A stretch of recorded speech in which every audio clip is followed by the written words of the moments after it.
Muy buenas noches, queridos jóvenes, que Dios los bendiga grandemente. Yo les digo jóvenes porque somos jóvenes en el Señor y entre más jóvenes seamos espiritualmente, mejor, ¿verdad? Tenemos que ser inclusive como niños, dice Jesús. Pero vamos a orar, en este momento a ponernos en la presencia maravillosa y preciosa de Jesús. Y para orar, pues vamos a decirle al Señor en esta oportunidad: Padre, en el nombre poderoso y maravilloso de Jesús, hoy nos ponemos en tus manos benditas para que tú nos hables, como siempre lo haces en tu palabra, a través de esta historia de los reyes de Israel. Y hoy toca seguir hablando de lo que con estos personajes pasó y que tú nos muestras y nos enseñas qué fue lo que pasó y por qué pasó. En el nombre maravilloso y precioso de Jesús, oramos, clamamos y recibimos tu palabra que edifica, cambia, transforma y bendice nuestras vidas. En el nombre de Jesús. Amén. Bien, vamos a entrar ya al capítulo 40 de esta historia. Imagínense cuánta riqueza hay en esta historia de los reyes de Israel. Llevamos por la enseñanza número 40 y el día de hoy vamos a ver lo que sigue aconteciendo, que no es muy bueno, nada bueno en la vida de David, que nos quedamos al finalizar el capítulo 14, que Joab convence a David de que reciba nuevamente a su hijo Absalón en Jerusalén, y este vuelve y David lo besa y lo perdona por lo que le hizo a su hermano Amnón, ¿verdad? Pero miremos ahora qué es lo que sigue pasando en el corazón de este segundo hijo de David. Y aquí el título nos lleva a algo que no es bueno, y porque dice conspiración de Absalón. Leamos entonces lo que la palabra de Dios nos dice hoy, ya empezando este nuevo capítulo 15 y versículo 1. Aconteció después de esto que Absalón se hizo de carros y caballos y 50 hombres que corriesen delante de él.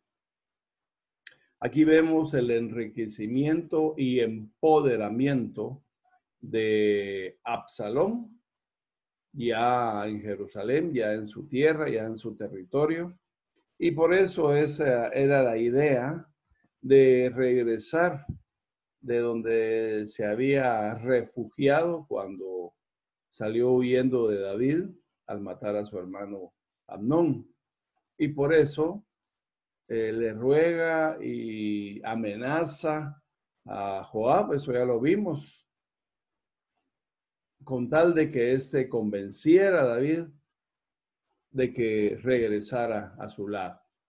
Entonces vemos que no era nada sincero, nada paternal, sino que ya era algo que Absalón estaba planeando en contra de su papá, en contra del rey David, porque ya se había instituido, pienso yo, ese es un pensamiento personal, desde que cometió el asesinato por venganza, por lo que Amnón le hizo a su hermana Tamar, comenzó ya en el corazón de Absalón un corazón maquiavélico, malvado, ya con una forma de pensar diferente a la del hijo de un rey, a la de un príncipe. que como hijo de rey debe de pensar. Entonces, vemos aquí cómo se comenzó a enriquecer, pero sigamos leyendo lo que nos dice el versículo 2. Y se levantaba Absalón de mañana y se ponía a un lado del camino, junto a la puerta, y a cualquiera que tenía pleito y venía al rey a juicio, o sea que venía a hablarle a David, que era el rey, Absalón le llamaba y le decía, ¿de qué ciudad eres? Y él respondía, tu siervo es de una de las tribus de Israel. Entonces Absalón le decía, mira, tus palabras son buenas y justas, mas no tienes quien te oiga de parte del rey. Aquí comienza la conspiración, por eso le puse yo así de título a este pasaje, poniendo en mal a su papá, al rey de Israel. Aquí era doble ofensa, porque en primer lugar estaba conspirando contra su señor padre, en segundo lugar era contra el rey que Dios había puesto en Israel. Esto es delicado. Cuando nosotros atentamos en contra de alguien que Dios pone en un lugar, sea bueno o malo, pero si está ahí es porque Dios permitió que estuviera ahí. Usted sabe lo que dice la palabra de Dios, que Dios es el único que quita y pone reyes. Estamos hablando de reyes, de príncipes, de gobernantes, de legisladores, de presidentes en el día de hoy. Entonces, cuidado con hablar mal de las personas que Dios ha escogido, aunque estén haciendo un mal trabajo. No le toca a usted ni a mí juzgarlos. A Dios sí. Entonces, dejémosle las cosas a Dios. Entonces, aquí Absalón dice y comienza a decir que David no les iba a oír, que el rey no los iba a escuchar. Es lo que leímos en el versículo 3. Y dice en el versículo 4, y decía Absalón, ¿quién me pusiera por juez en la tierra? O sea, como quien dice, si yo estuviera en ese lugar, en el lugar de mi papá, en el lugar del rey, yo sí haría bien las cosas, yo sí te escucharía. O sea, de una vez se está adelantando a través de una conspiración, a través de palabras engañosas, que el rey no le iba a solucionar su problema, que no le iba a escuchar, ¿verdad? Y lo hace endulzando, así como hace el enemigo, ¿vale? El enemigo cuando te quiere traicionar, te endulza primero tu corazón para decirte que tú eres bueno, que tú eres maravilloso, pero es porque algo tiene atrás. O sea, que cuando te adulen, no te pongas contento, sino que ten cuidado. Cuidado, a mí ya me ha pasado con la persona que te adula. A mí ya me lo han hecho. Eso es un testimonio personal y es lo que Absalón le está hablando aquí a la gente, a este hombre especialmente del que estamos hablando hoy y que la imagen nos muestra un poquito lo que Absalón está haciendo. Entonces dice, ¿quién me pusiera a mí como juez para que viniesen a mí todos los que tienen pleito o negocio, que yo les haría justicia? Aquí ya comienza la adulación o la autoadulación. Si me pusieran a mí de juez, yo sí les haría justicia, ¿verdad? Pero como no soy yo, entonces ni modo, pero aquí estoy yo para que me conozcas y como quien dice para servir. Así trabaja el enemigo, así trabaja Satanás y sus aliados y los que hacen las cosas como el padre de la mentira, que tú y yo ya sabemos quién es. Dice en el versículo 5, y acontecía que cuando alguno se acercaba para inclinarse a él, él extendía la mano y lo tomaba y lo besaba. Mire, pues, algo así pasa en las campañas políticas, ¿verdad? Cuando los pretendientes a algún puesto presidencial se meten entre la gente y lo primero que hacen es ir a besar a un niño o a un viejito para que voten por él. Pero eso no es sincero. Entonces, los candidatos besaviejitos, no vote por eso, ¿yo? Porque es puro absalonista. Bien, sigamos estudiando esto que nos da enriqueciendo bastante hoy para gloria de Dios. De esta manera hacía con todos los israelitas que venían al rey a juicio. Y así robaba Absalón el corazón de los de Israel. Miren, aquí yo quiero que apunte esa palabra que dice en este último versículo que acabamos de leer, el versículo 6. Dice que Absalón robaba.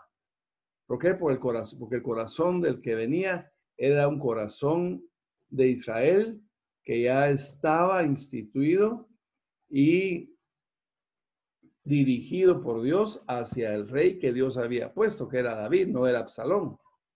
Entonces, él se robaba. O sea, aquí ya vemos una acción de maldad que Juan 10:10 nos lo enseña. ¿Qué dice Juan 10:10? Que el ladrón viene a matar, a robar y a destruir. Entonces, aquí está incluida la palabra robar dentro de lo que el enemigo hace.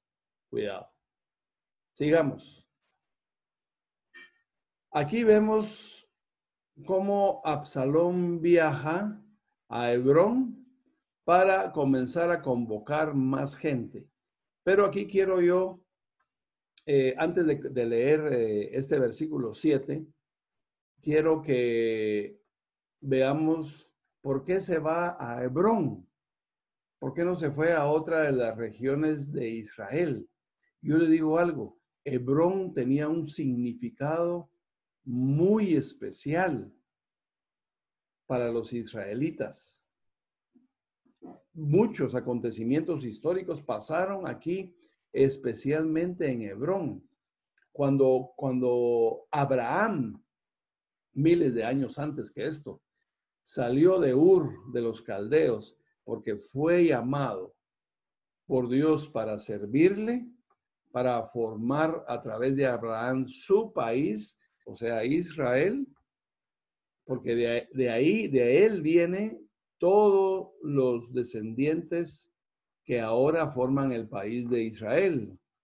Entonces, ahí Abraham se situó, ahí acampó por primera vez. Eso lo puede ver usted en Génesis capítulo 13 y versículo 18. No lo vamos a leer. Pero, ¿por qué? Porque yo solo quiero que veamos lo importante de esta ciudad. Ahí en esta misma ciudad, Abraham enterró a Sara. Ahí lo enterraron a él. Ahí enterraron a su primer hijo, a Isaac, a su esposa Rebeca. Ahí está enterrado Jacob y su esposa Lea.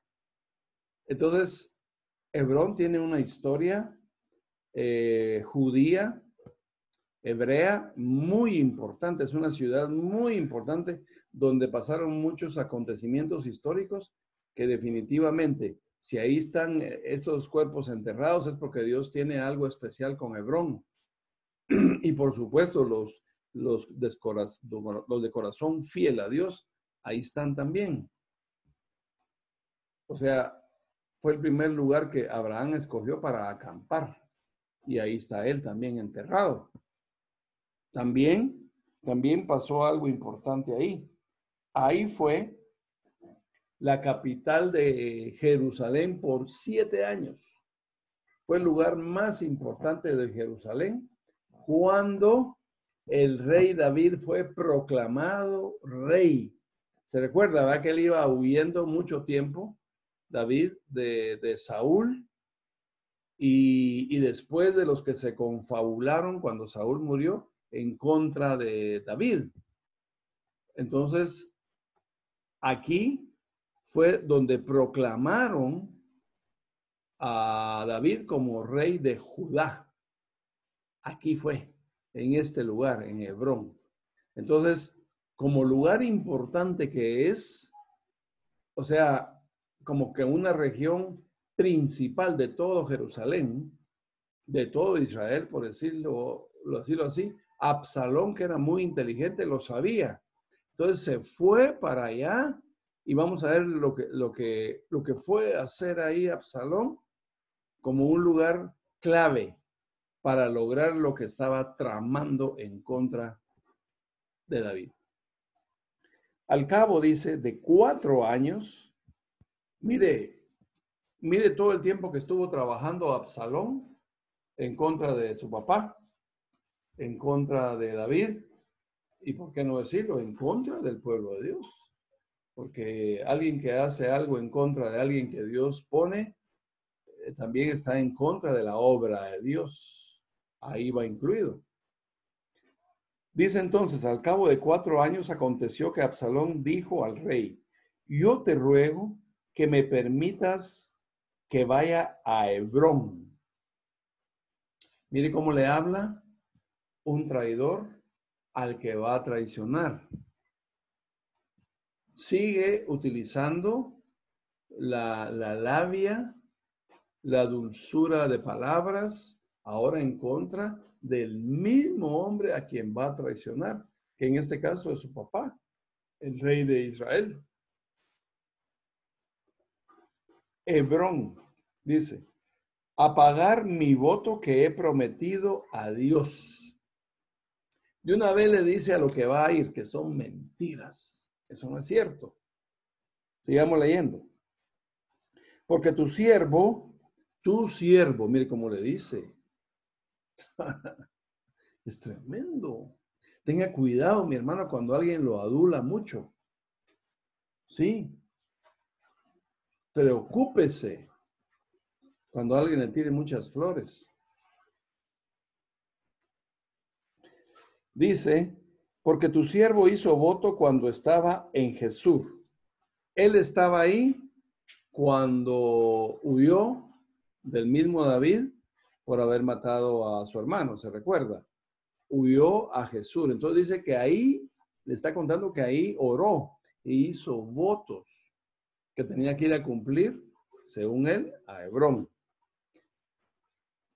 Cuando estaba en Jesús, en Siria, diciendo, si Dios me hiciere volver a Jerusalén, yo serviré a Dios. Tantas mentiras juntas, hermano. Una tras otra. Tremendo. Es tremendo. No en vano le dicen al diablo el padre de la mentira. Y por supuesto, a los que son usados por él para lo malo. Y el rey le dijo, ve en paz. Y él se levantó y fue a Hebrón. Mire, mi hermano, yo no me aparto que David sea un padre bueno y amoroso y que como tiene el corazón conforme a la voluntad de Dios, perdone. Pero muy personal esta opinión. David se estaba pasando de alcahueta. O sea, con lo que había hecho, no era como para confiar en él, aunque fuera su hijo. Definitivamente que no. Pero lo bendice. Al decirle ve en paz, le está dando su bendición. Sigamos. Entonces envió Absalón mensajeros por todas las tribus de Israel. ¿Dónde hizo eso? En Hebrón. Ahí ya podía hacer eso. ¿Por qué? Yo le voy a contar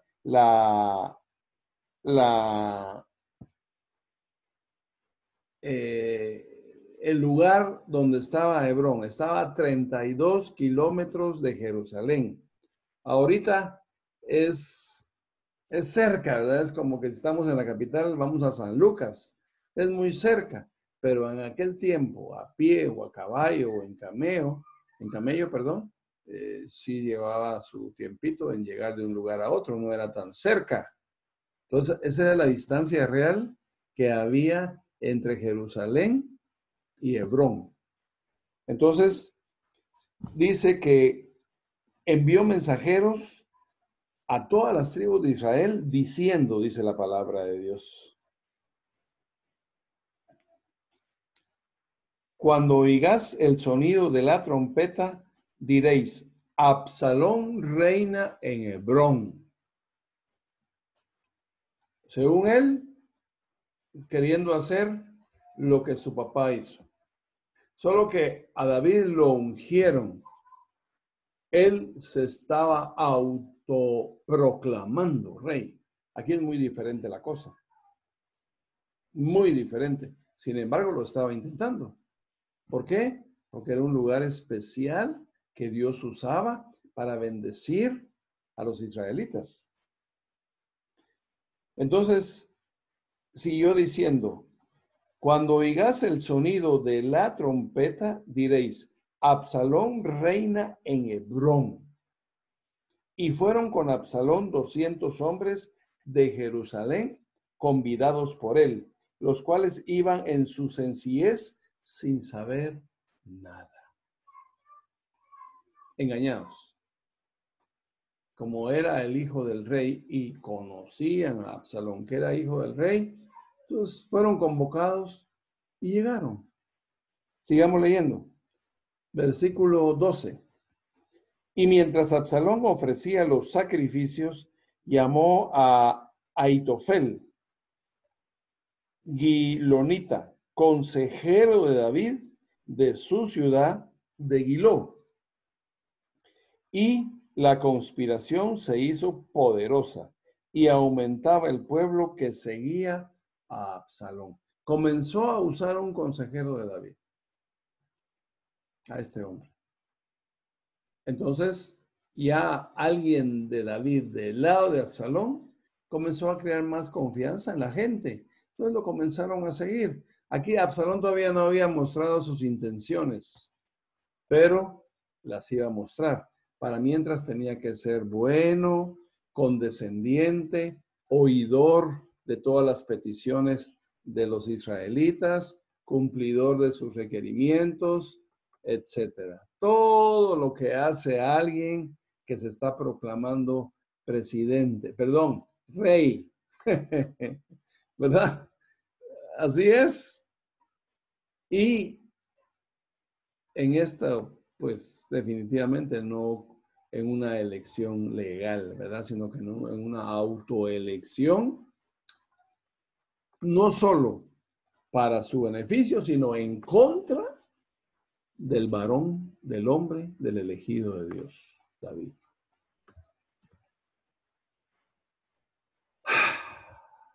Y aquí vamos a ver lo que David sigue haciendo. Increíble. El que mató a David, el mejor guerrero de Saúl, el que le dio todas las victorias a Saúl, digámoslo así, cuando Saúl era rey, ahora va a huir y va a huir de su hijo. Aquí es donde se desquebraja la imagen del gran rey David, amado por Dios. Se debilita. Cuando es un problema familiar, ya lo hemos visto en varias oportunidades hasta lo que hemos estudiado hoy, que ahí David no tiene la fortaleza que nosotros le conocemos como un guerrero de Dios. Leamos lo que dice el versículo 13. Y un mensajero, dice, vino a David, tenía que saberse, ¿verdad? Diciendo, el corazón de todo Israel va tras Absalón. Mire cómo se lo pinta, ¿verdad? Aquí la noticia no es para avisarle, sino que la noticia es para asustarlo. Así es como se lo dice, que el corazón de todo el pueblo ya va a favor de Absalón. Lógicamente, la idea del mensaje era asustar a David para que éste huyera y lo logra. Versículo 14. Entonces David dijo a todos sus siervos que estaban con él en Jerusalén. Mire cómo habla el gran guerrero valiente e invencible que Dios había dicho, que Dios había hecho invencible a David. Miren cómo habla ahora. Levantaos y huyamos, porque no podremos escapar delante de Absalón. No podremos. Ahí está cantando derrota. Daos prisa a partir, no sea que apresurándose él nos alcance y arroje el mal sobre nosotros y hiera la ciudad a filo de espada. Mire todo lo que está declarando ya David que Absalón va a hacer ya totalmente. Todo lo malo, él lo va a hacer y si no se dan prisa, los va a matar. Entonces mejor huir y no enfrentarlo. Y vamos a leer algo precioso que me gusta de los que conocen a David, porque han sido sus siervos y siguen siendo siervos fieles de David. Mire cómo le contestan al rey. Le dice, y los siervos del rey dijeron al rey, he aquí, tus siervos están listos a todo lo que nuestro señor el rey decida. Como quien dice, si tu decisión es pelear, vamos a pelear y vamos a ganar. Ese énfasis siento yo en mi corazón, que es lo que los siervos le están diciendo. Porque no le dijeron, está bueno David, entonces si querés que huyamos, huyamos. Pero si decidís otra cosa, aquí estamos.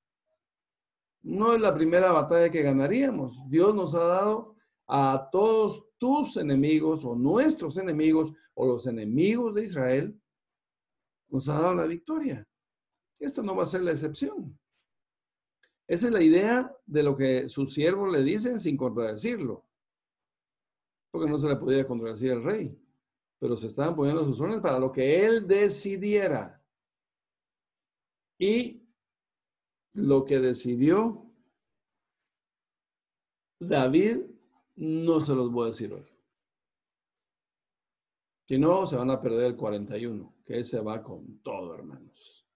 Pero hasta aquí lamentamos el cambio de forma de pensar del elegido de Dios como rey de Israel. Y el enemigo, ¿qué lo sabe? Mis hermanos, aquí Absalón es un tipo del diablo. Así de grueso es él. Se convirtió este hijo, este propio hijo del rey David. El diablo amenaza, asusta, te hace pensar que no vas a poder, que no lo vas a lograr, que en lugar de esforzarte por lograr tus propósitos, mejor dedícate a lo malo, hundite en un vicio, seguí tomando, refugiate en las drogas, no lo vas a lograr, es muy difícil, la situación es imposible de solucionar, no hay trabajo, la pandemia vino a destruir todo, ya no lo vas a lograr. Así habla el diablo. Así habla, exactamente. Entonces, ahorita nosotros nos toca imitar a esos siervos fieles que están decidiendo hacer la voluntad de Dios a través de obedecerle a David, pero sin condiciones. O sea, con la disposición de pelear, si así se lo ordenase el rey. Y Dios te ordena hoy a ti luchar por tu vida, esforzarte. Así le dijo Dios a Josué en Josué 1:9. Mírate que yo estoy contigo. Esfuérzate y sé valiente. La situación para ninguno ahorita es fácil. Para ninguno. Para ninguno. Pero es momento de armarte de valor y ponerte en las manos del Dios que te ama, para el Dios que no hay nada imposible, en las manos del Todopoderoso de Israel. Padre, yo te doy gracias en este precioso momento por tu palabra a través de esta historia de los reyes de Israel, que hoy nos deja una enseñanza preciosa, Señor. En el nombre de Jesús. Amén. Y amén. Que Dios les bendiga y nos vemos en el 41.